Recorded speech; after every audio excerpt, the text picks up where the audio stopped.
retracting back in time, if you were a junior in the room, a fresh grad, or maybe even a summer intern at AWS, Mm. what are the top three most valuable things they can actually do to ensure they're not just sitting quietly and doing their work, but also adding a bit of value and letting their name be known to the firm?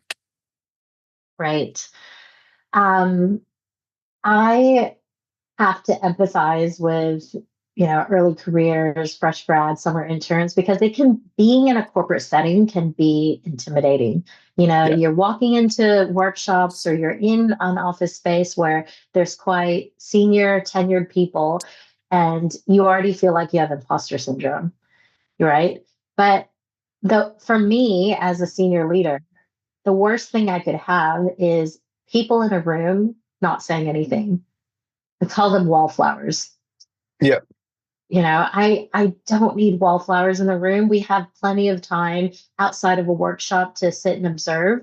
When we come together, it's intentional time booked, and I want to make the most value of the time together. And so when you're in a workshop or if you're in a meeting, I encourage people to be that assumption hunter.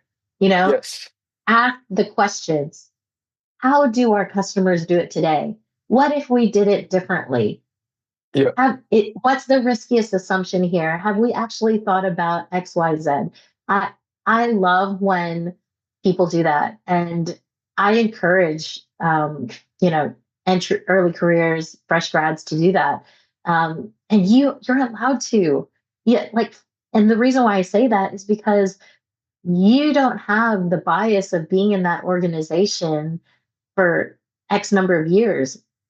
I almost say you're expected to ask those questions because you're new to the organization. So that's for anybody, whether you're early careers or later career. If you're new to an organization or new to a department or new to a team, you are absolutely expected to ask those questions. And if you aren't, then you're probably part of a team that's not pushing their team to think hard enough and more strategically. So, yeah, that's one thing I would say is be the assumption hunter.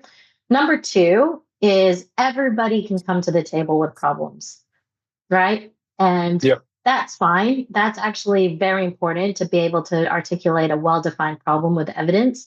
But what takes it to the next level is answering the so what?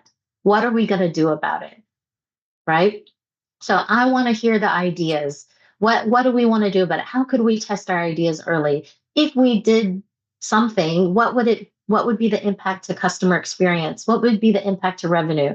What would be the impact to cost reduction? So tell me, start building out the business case with me. Don't just tell me the problems. Come with some ideas, come with some solutions you want to test out.